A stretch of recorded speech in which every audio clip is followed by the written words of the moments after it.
বন্ধুরা আবার চলে এসেছি নতুন একটা রেসিপি নিয়ে। আজকে একদম হেলদি টেস্টি রেসিপি নিয়ে চলে এসেছি। আটা ময়দা সুজি ছাড়াই, একদম আবার তেলও ছাড়া, একদম হেলদি এবং টেস্টি রেসিপি, যেটা বাচ্চারাও খুব ভালোবাসবে, বড়রাও কিন্তু সেমভাবে ভালোবাসবে। চলো, আজকে রেসিপিটা হবে ওটস দিয়ে, তাই এখানে ওটস নিয়ে নিয়েছি। আমাদের সংখ্যা যেহেতু একটু বেশি, তাই আমি এখানে 1 বাটি না 2 বাটি ওটস ব্যবহার করেছি। ছোটোই বাটি, বেশি বড় নয়। ওটসটাকে একটু ফ্রাইং প্যানে হালকা করে নাড়াচাড়া করে নেব।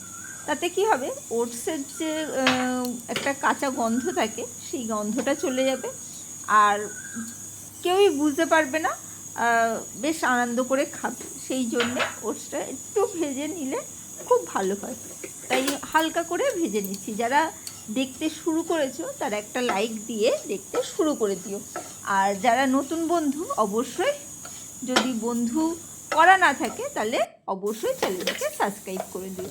এখানে আমি অল্প কিছু সবজি ব্যবহার করছি, সেরকম কিছুই নেই। একটু কর্ন ছিল, তাই সুইট কর্ন, তাই কর্ন নিয়েছি। আর অল্প ছিল কড়াইশুঁটি, সেটাও চপিং মেশিনের মধ্যে নিয়ে নিয়েছি। চপিং মেশিনের মধ্যে হালকা করে চপ করে নিলেই হয়ে যাবে। সেরকম কিছু নয়, খুব ভালো করে কোচাতে হবে বা কুচি করতে হবে, সেরকম কিছু নয়। একটু দানা দানা থাকলেও কোনো অসুবিধে নেই। আমি চপ করে নিয়েছি। তোমরা এখানে কর্ন আর কড়াইশুঁটি ছাড়াও অন্য যদি সবজি থাকে সেই সব সবজিও ব্যবহার করতে পারো। আমি এখানে আমার কাছে কর্ন ছিল আর কড়াইশুঁটি ছিল, তাই কর্ন আর কড়াইশুঁটিটাই ব্যবহার করেছি। দুটোই প্রচুর পরিমাণে প্রোটিন রয়েছে, সেই জন্য ওই দুটোকে ব্যবহার করেছি। আর ওটা মিক্সির একটা বোলের মধ্যে নিয়ে নিয়েছি। আর এখানে একটা হাফ পেঁয়াজ নিয়েছি, সেটাকেও একটু কেটে নিচ্ছি, হালকা করে কেটে চপিং মেশিনের মধ্যেই দেবো। তাতে কি হবে, তাড়াতাড়ি করে চপ হতে সুবিধা হবে। আর এখানে টমেটো নেবো। পেঁয়াজটা কাটা হয়ে গেছে, এবারে টমেটো আমি কিছুটা অংশ কেটে নিচ্ছি ছোট করে। আর এগুলো সব একসাথেও চপিং মেশিনে দিতে পারো, কিন্তু অনেকটা সবজি তো একসাথে দিলে চপ করা অসম্ভব ব্যাপার, তাই আলাদা আলাদা করেই দিলাম। আর তোমরা যদি হাতে খুব ভালো কোচাতে পারো, অবশ্যই হাতে করেও কোচাতে পারো। টমেটোটাকেও হালকা করে কেটে আমি দিয়ে দিচ্ছি। মোটামুটি একটা আন্দাজ করে দিচ্ছি যে এতটা সবজি দিলে ভালো হয়, সেইভাবেই কিন্তু দিচ্ছি। আর দিয়ে দিচ্ছি ক্যাপসিকাম। এইগুলোই মোটামুটি সবজিগুলো ছিল, সেই সবজিগুলোই কিন্তু এখানে ব্যবহার করলাম। আর একটু পেঁয়াজ, ক্যাপসিকাম, টমেটো এগুলো দিলে কি হয়, যে কোনো সবজির সাথে স্বাদটা কিন্তু আলাদাই আসে। মানে বাচ্চারা কিন্তু, যারা সবজি খেতে ভালোবাসে না, তাদের কিন্তু অসুবিধে হবে না সেইভাবে। আর যারা যেরকম ঝাল খাও সেই অনুপাতে কিন্তু একটু লঙ্কা দিও, কাঁচা লঙ্কাই ব্যবহার করো, তাতে স্বাদটা আরও ভালো আসবে। আমি চপিং মেশিন থেকে সব বের করে আমি দিয়ে দিয়েছি। আর সবজি থেকে কিন্তু কিছুটা জল বেরাবে, সেই জন্য সবজিগুলো আগেই কুচিয়ে রেখে দিলাম, যাতে যেটুকুনি জল বেরানোর বেরিয়ে যায়। আর এইদিকে যে ওটসটাকে ভাজছিলাম, সেটা কিন্তু মানে ঠান্ডা হয়ে গেছে, সেটা মিক্সির বোলে দিয়ে দিয়েছি, মানে মিক্সার মেশিনে দিয়ে আমি একদম গুঁড়ো করে নেব। চলো, গুঁড়ো হয়ে গেছে। আর এর মধ্যে সবজিগুলোর মধ্যে দিয়ে দিচ্ছি লবণ, যাতে যতটা জল বেরানোর সবটাই বেরিয়ে যায়। আর যখন ওটসটা দেবো, সেই জলটা কিন্তু ওটসটা টেনে নেবে, সেই জন্যে আমি কিন্তু লবণ একটু হালকা করে একটু চিনি দিয়েছি। চিনিটা তোমরা দিলেও দিতেও পারো, না দিলে নাও দিতে পারো, কোনো ব্যাপার না। ভালো করে চিনি এবং লবণটা হালকা করে মিশিয়ে নিচ্ছি। চিনিটা দিলে কি হবে, এখানে যে টক ভাবটা রয়েছে, মানে টমেটো টক ভাব, আর একটা জিনিস দেবো, সেই টকটা ইনহ্যান্স করতে কিন্তু চিনিটা কাজে লাগবে, তাই আমি এখানে চিনি দিয়েছি। এই যে দিলাম টক দই, এই জন্যে টমেটো রয়েছে, টক দই, যাতে স্বাদটা বজায় থাকে, সেই জন্যে একটু চিনি ব্যবহার করেছি। তোমরা যদি চিনি না খেতে চাও তাহলে চিনি না দিতে পারো, কিন্তু একটু মিষ্টি দিলে ভালো লাগবে। তোমরা এর পরিবর্তে তাল মিছরিও দিতে পারো, একটু সামান্য গুঁড়ো ব্যবহার করতে পারো, যেটা ইচ্ছা।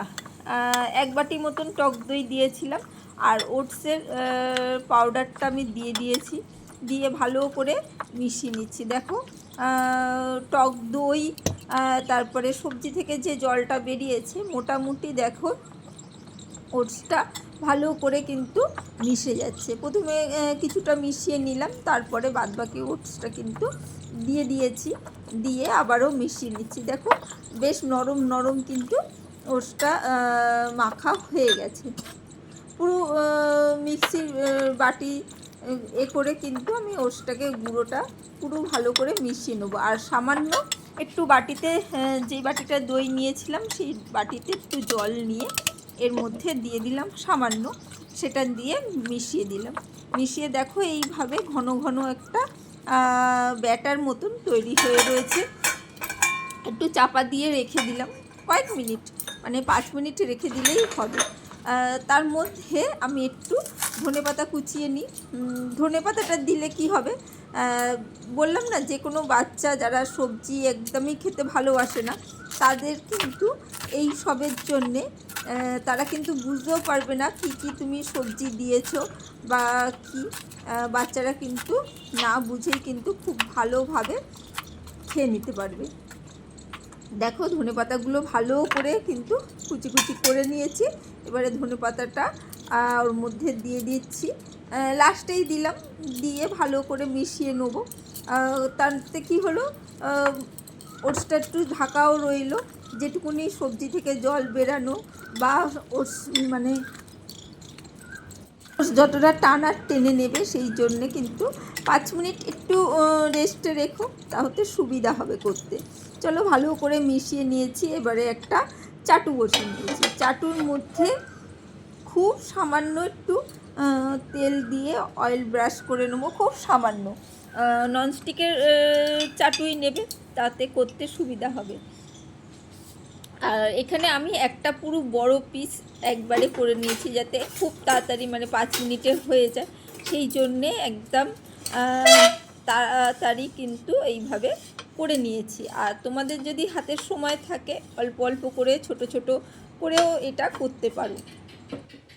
আর আমার মতন এইভাবে একসাথে বড় করেও করে নিতে পারো, খেতে একই রকম হবে। সামান্য একটু গোটা জিরে ওপর থেকে স্প্রিঙ্কেল করে দিচ্ছি, তাতে কি হবে, ভালো লাগবে, আর কিছুই নয়। জিরেগুলো যখন মুখে পড়বে স্বাদটা ভালোই আসবে, সেই জন্যে হালকা করে কিছুটা গোটা জিরে এখানে ছড়িয়ে দিলাম।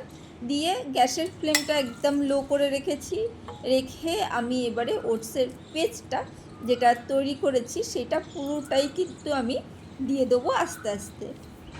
থেকে সহজ এবং মুখরোচক খাবার কিন্তু বাচ্চাদের বাইরে থেকে কোনো জাঙ্ক ফুড না খাইয়ে এই ধরনের বাচ্চাদের খাওয়ার অভ্যাস করুন, খুব হেলদি খাবার। আর যারা ওয়েট লস করতে চাও তাদের জন্য কিন্তু খুব ভালো খাবার। বাইরে এই গরমে বাইরে থেকে কিনে আনা জাঙ্ক ফুড না খেয়ে বাচ্চাদের টিফিনে হোক, সন্ধ্যের স্ন্যাক্সে হোক, তোমরা কিন্তু এই টিফিনটা অবশ্যই ট্রাই করো। খুব কম সময়ে খুব সুন্দর হেলদি খাবার কিন্তু রেডি হয়ে যাবে। আর বাড়ির খাবার, যে কোনো বাড়ির খাবার কিন্তু যথেষ্ট হেলদি। দেখো আমি ভালো করে ছড়িয়ে নিয়েছি, হাত দিয়ে একটু ট্যাপ ট্যাপ করে দিচ্ছি ওপর থেকে, যাতে জিনিসটা একটু সুন্দর হয়, প্লেন হয়। তাই এরপরে আমি একটা ঢাকনা দিয়ে 5 মিনিট মতন একদম লো ফ্লেমে রেখে দেবো, তাতেই কিন্তু এটা মোটামুটি তৈরি হয়ে যাবে। এরপরে খুলে দেখলাম মোটামুটি দেখো শুকিয়ে এসেছে ওপর দিক দিয়ে, আর তলা থেকে না এই যে খুন্তি দিয়ে সাইড দিয়ে করছিলাম, দেখলাম তলা থেকেও বেশ ক্রাঞ্চি হয়ে গেছে। কিন্তু হালকা হালকা করে খুন্তি দিয়ে আমি কিন্তু সাইড দিয়ে একটু ছাড়িয়ে নিলাম, যাতে এটাকে ওল্টাতে সুবিধা হয়। তারপরে দেখলাম না, এত বড় জিনিসটা খুন্তি দিয়ে পুরোটা ওল্টানো যাবে না, তাই আর একটা ফ্রাইং প্যান নিয়েছি। ওর মধ্যেও সামান্য তেল দিয়ে অয়েল ব্রাশ করে নেব, যাতে ওই পিঠটাও হতে খুব সুবিধা হয় বা তুলতেও সুবিধা হয় যখন তুলবো। সেই জন্যে সামান্য একটু তেল ব্রাশ করে কিন্তু আমি এটাকে ধরে উল্টে দেবো। রেসিপিটা কেমন লাগলো অবশ্যই জানিও, আর এই ধরনের রেসিপি পেতে কিন্তু চ্যানেলটাকে সাবস্ক্রাইব করে দিও। আমার নতুন পুরনো সব বন্ধুদের জানাই অসংখ্য ধন্যবাদ এইভাবে পাশে থাকার জন্যে। দেখো ওটাকেও আমি কিছুক্ষণ রেখে দিয়েছিলাম, তারপরে এবারে উল্টাচ্ছিলাম। দেখো উল্টাতে গিয়ে দেখলাম না, ফ্রাইং প্যান থেকে বেরাচ্ছে না। তারপরে আস্তে করে খুন্তি দিয়ে হালকা করে এইভাবে সাইড দিয়ে আমি সাইডগুলো ছাড়িয়ে নিয়ে তারপরে আমি উল্টে নিয়েছি। দেখো একদম হেলদি টেস্টি রেসিপি কিন্তু রেডি হয়ে গেছে। আর খুন্তি দিয়ে এইভাবে কেটে নিলেই কিন্তু হয়ে যাবে, যে কোনো ছুরি দিয়েও কাটতে পারো, আমি খুন্তি দিয়েই কেটে নিচ্ছি। তাহলে বাইরের জাঙ্ক ফুড ছেড়ে অবশ্যই এই হেলদি টেস্টি রেসিপিটা ট্রাই করো। একদম পিৎজা কাটিংয়ের মতন কিন্তু আমি কেটে নিয়েছি, দেখতে যেমন সুন্দর হয়েছে খেতে সেরকম। চলো আজকের জন্য টাটা, বাই বাই।